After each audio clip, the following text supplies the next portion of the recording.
Estamos aqui em mais um Coaching Time. Hoje a gente vai estar falando sobre carreira e filhos, né? O que fazer, né? Quando a gente tem que sair para trabalhar e deixá-los em casa. Hoje eu estou aqui com a Nayara Lima. Obrigada, Nayara, por ter aceito o meu convite. Eu que agradeço. Eu quero que você fale um pouquinho pra gente, né? Sobre como foi a sua saída para trabalhar, né? Deixar o Thor em casa, né? A gente que vê que você, né, tem uma tripla função, né? E você consegue ainda, né, dar atenção a ele. A gente vê que você está sempre com ele. Eu queria que você falasse um pouquinho pra gente como que foi, né, para você sair, até porque eu tenho recebido no consultório, assim, muitas mulheres com essa questão, né, do que fazer quando elas tiverem um filho, de como vai ser a carreira delas, né, e eu sempre falo que vai ser tudo normal, que a vida segue e que as crianças se adaptam, né, a essa situação. Eu queria que você falasse um pouquinho pra gente como foi isso pra você e, assim, o que você sentiu nessa fase. Então, né, Cristiana, quando a gente vai falar disso, acho que a gente faz uma comparação quase que com um desmame, né? É igual. É bem próximo, porque o fato da gente sair para trabalhar, a gente fica naquela preocupação da criança sentir a nossa falta, né? O bebê, ele não se prende Não. ao que está à volta Não. dele. A única coisa que ele se prende, né, que ele reconhece até com uma certa distância é a voz da mãe. Tem isso, né? Aham, É a porque voz porque da mãe. antes já mesmo estava de nascer, ele já ouvindo, estava ouvindo. né? Mesmo com eco, né? Os médicos dizem que a voz, ela sofre... A modulação é muito pouca, a alteração é muito mas pouca. tem uma alteração, Mas e muito eles pouco. falam isso, né? Mas a primeira voz que ele reconhece na vida, né? E que ele tem É a da mãe. contato é a da mãe. Mas a presença em si, às vezes, não é tanta, Não. né? Aí vamos colocar assim, eu sair mesmo para trabalhar, foi na minha consulta. Na minha consulta de 15 dias com ele, assim, entendeu? Eu já estava passando ali pelo laboratório de aproveitar que você já está aqui, fica aqui, resolve algumas coisas e tal. Então, a minha saída foi muito cedo, mas eu também não me distanciei, eu tive esse bônus, né? Eu não me distanciei 100% do meu filho. Eu criei um quartinho para ele lá no Ai, laboratório. que bom. Foi mais ou menos assim. Mas quando eu tive que sair mesmo, tipo, ele ficar em casa e eu ir trabalhar, eu deixar ele na escola e ir trabalhar e coisas do tipo, eu fiquei nessa cobrança. Como é que ele vai ficar sem mim, né? O que vai ser dele sem mim? Porque pra onde eu tô, ele tá. Quantas vezes aqui na TV ele tá junto, o pessoal de casa não sabe, mas ele tá junto, entendeu? Hoje a minha, por exemplo, está aqui Não junto. é? Então, assim, o pessoal não sabe. Quando a gente fala que Não. a situação é feita por mães, um programa feito por mães, é mais complicado do que... A infra é diferente, né? Mas aí a criança vai lá e se distrai com um brinquedinho. Se distrai com a televisão, verdade, se distrai com o celular se e você não se distrai. Você já reparou? Não, a gente fica tenso. E se você for analisar toda a situação, quem cria essa situação são as mães. É a gente. São as mães. Eu não estou me colocando muito não, porque eu acho que por ter um conhecimento, por ter um embasamento teórico, para mim não foi tão dolorido. Você falou que saiu com 15 dias, eu com 20 dias fui dar aula. Numa pós-graduação, 6 horas consecutivas, eram 8 horas. E de repente eu me vi com uma criança no corredor, na salinha do lado, estava vazia. Eu a levei comigo, porque nessa época estava mamando. E foi tranquilo. E quando eu tive que voltar mesmo, eu voltei com 4 meses, né? Eu tive uma licença de 4 meses no consultório, não. Eu voltei com 1 mês e meio. Atividade normal. E quando eu voltei com 4 meses, eu falei, meu Deus, como que vai ser a cabeça dessa criança? Eu também pensei isso. Mas depois eu fiquei pensando, o que fazer se eu não trabalhar? Porque, assim, bem ou mal, a gente tem que admitir, né? A gente ajuda, né? E com.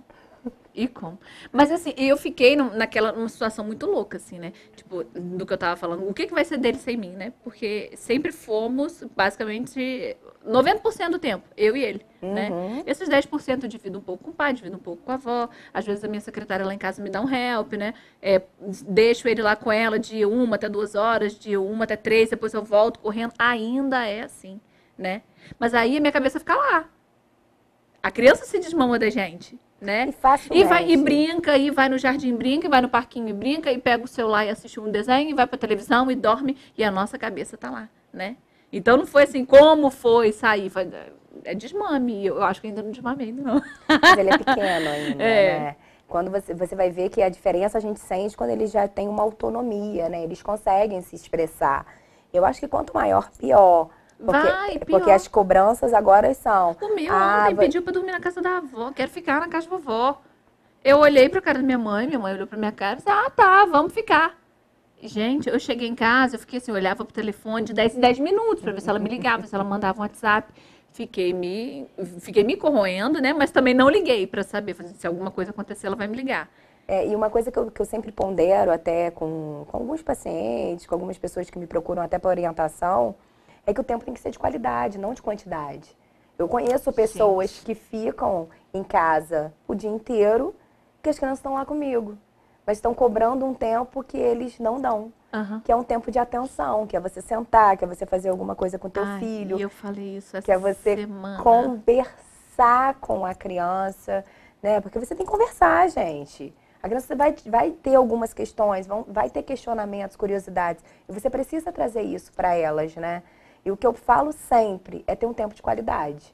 E eu tava falando isso foi esse final de semana, né?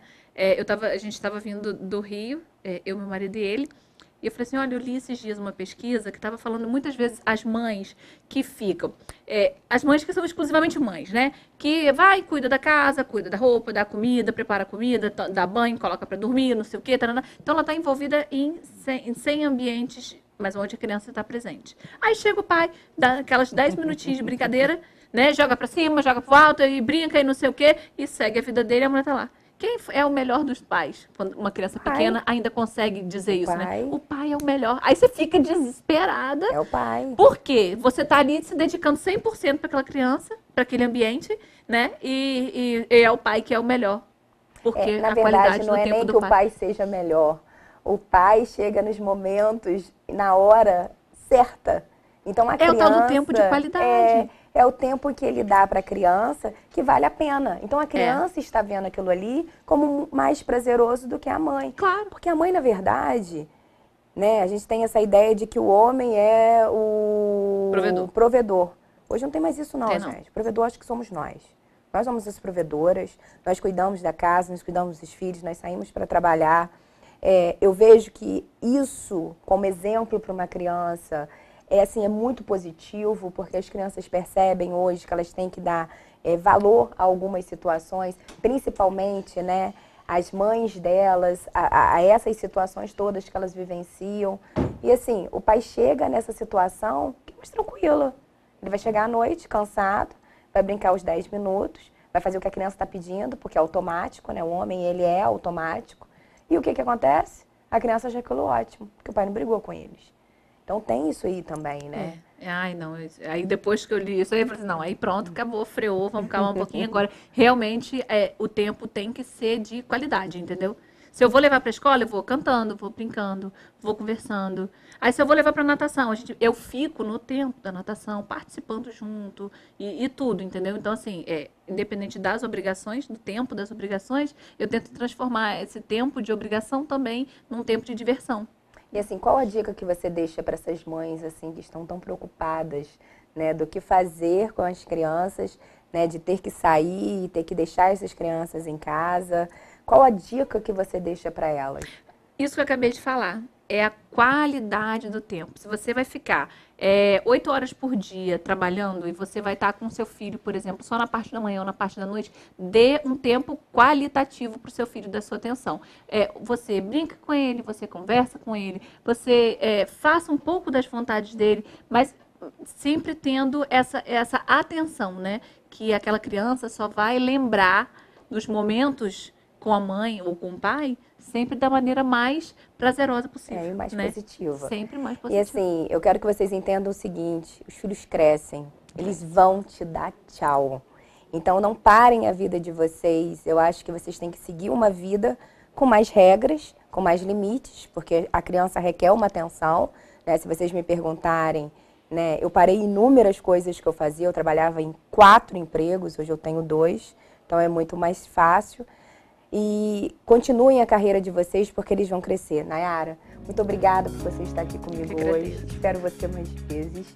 Eu espero que vocês tenham gostado do nosso Coaching Time e até semana que vem.